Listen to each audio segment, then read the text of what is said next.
On October 26, 1957, my great-uncle, James Hubert Garner, was murdered. I was first told about this murder when I was about 13 by my dad, and the story my dad told was that my Uncle Hubert was in a band and that he was a very handsome man, and one night these two guys came in with their girlfriends, and the girlfriends were flirting with Hubert while he was playing, and the two guys got jealous and met him when he came off the stage and cut his throat. Recently I became interested in learning more about this story, and so I started talking to my grandma Stacy about it. She was Hubert's sister-in-law at the time. She was married to his brother, and she remembered a somewhat different story. I met Hubert Garner first in 1944 at school, the school that he attended in Carlton, Texas. And then the next year, I married into the Garner family, so that made him my brother-in-law. And he was a very handsome young man, had pretty brown curly hair and big old pretty brown eyes, sweet personality, and was well liked by everybody. I didn't ever know of him having an enemy at all. And the girls were all just crazy about him and run after him, and he was a star basketball player and made, well, their team from Hamilton, Texas went to state the last year he was in high school, and they won their game. And so he was popular with the businessmen and everything there in town because of his talent playing ball. And then after he graduated from high school, it was after the war was over and the country was full of unemployed GIs, so jobs were hard to get, so he joined the Navy and spent one term in the Navy. My husband, Hubert's older brother, and Hubert, when they were teenagers, went to Dublin, Texas, every Sunday afternoon and sang on the radio. And this was in the late 30s, early 40s.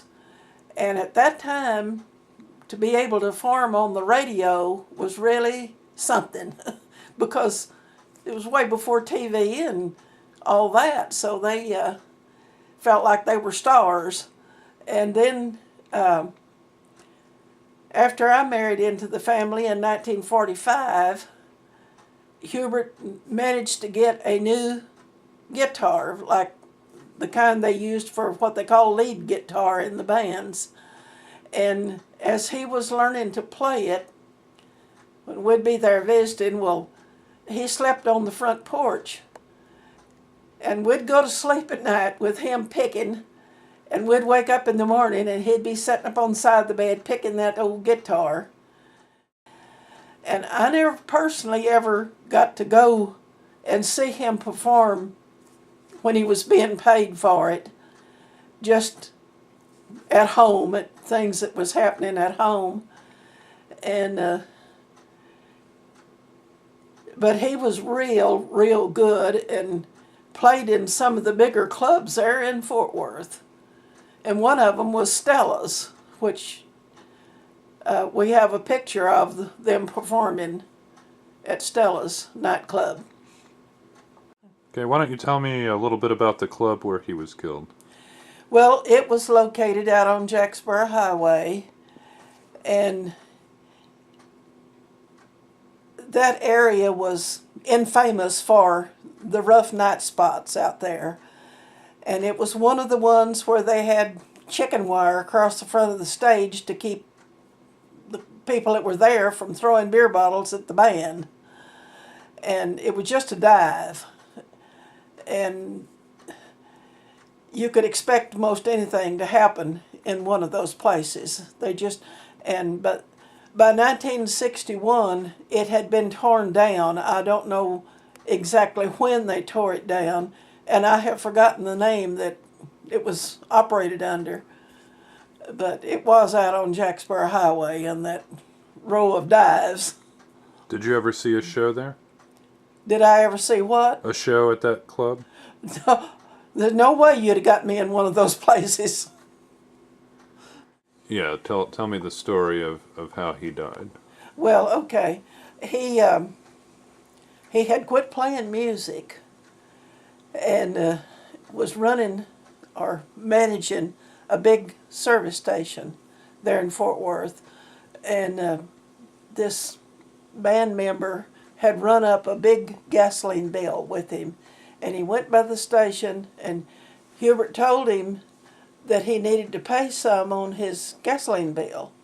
And he said, well, I've got this job tonight, and named the club. I can't remember what the name of the club was. And if you'll come out there, when I get paid, I'll give you the money. So he went. And when he got out there, they said, well, we need a guitar player, so would you please sit in? So he sat in with the band and picked for him that night. And this crowd of people came in, and this one guy decided that he didn't like Hubert's looks. And when he came down off the bandstand for a break, the guy went to him and tried to start a fight. And Hubert told him, said, now, man, I don't want to fight you. I don't know you, and I don't have anything against you, and I don't want to fight. And he didn't ever fight. He never was that inclined to do things like that. So the guy just pulled out a pocket knife with a 3-inch blade and just cut him in several places. And they called an ambulance, but he bled to death before he got to the hospital. After talking to Grandma Stacy, I decided to do some research in the archives of the Fort Worth Star-Telegram. The story that appeared in the newspaper the day after the murder was in accord with Grandma Stacy's memory for the most part. The article says that my Uncle Hubert told his 26-year-old wife Friday evening that he wanted to visit the boys in the band that he used to play in about a year ago. He currently was employed as a distributor for Gulf Oil products. It also says that at the night spot, the band leader persuaded Garner to sit in for the night and place the regular guitar man who was sick. Garner agreed. It was good to be back playing again. The article portrays my uncle as being a loving father who, before he left for the club, took his 3 small children to a grocery store to get them balloons as rewards for being good during the week. However, Grandma Stacy remembered the killer's name being Jack Holliday. According to the newspaper, there were 2 brothers involved, Jack and Clifford McCarty, and it was actually Clifford McCarty who was arrested for stabbing my uncle. Jack McCarty did start the fight, but he claimed it was his brother Clifford who actually did the stabbing. I was drunk, Jack told Detectives T.S. Walls and A.E. Jordan and a Star-Telegram reporter at police headquarters Saturday. I can't remember, but I think the guitar player said something to me as he left the stand. Anyway, I hit him first. He was getting the best of me. Then Clifford came over and started slashing away. He even cut me in the hand. I know the guitar player didn't have a knife. I'll tell you something else. I didn't have a knife either, because I believe any man who carries a knife is a dirty coward. He's lower than a snake. These brothers didn't get along too well. 6 months before this incident, Clifford had bayoneted Jack in the stomach in a dispute over Jack's car. Both brothers were arrested that night, but it was ultimately Clifford McCarty who was indicted for murder. About 2 weeks after the murder, a second article appeared in the Star-Telegram in which Clifford McCarty claimed that his brother Jack was framing him. Someone was making threatening phone calls against the witnesses. Clifford McCarty claimed that his brother Jack was setting him up. How could he make the call since he had been in jail the entire time?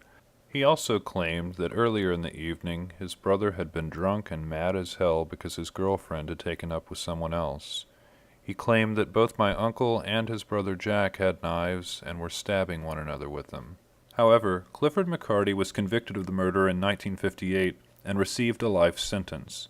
He appealed the sentence in 1959 on the grounds that the prosecuting attorney had prejudiced the jury against him by encouraging them to consider the fact that my uncle had no criminal record of his own. But this appeal was denied, as was McCarty's second appeal in 1978. The court record reveals more about the events of that evening. According to the record, Witnesses called by the state testified that they saw no knife or anything in the hands of either combatant. While the fight was in progress, appellant intervened and first cut the deceased in the back with a knife. Several spectators tried to stop the fight but were prevented when appellant would turn on them with the knife. During the fight, appellant said he was going to cut the deceased's privates and began cutting him around the thighs. It's this last detail that makes me think again about the version of the story my dad told me when I was 13, that the man tried to cut Uncle Hubert's privates off. Could there have been some motive, some secret that only the men in the family knew about? I'm the oldest surviving male in the family, so I guess I'll never know.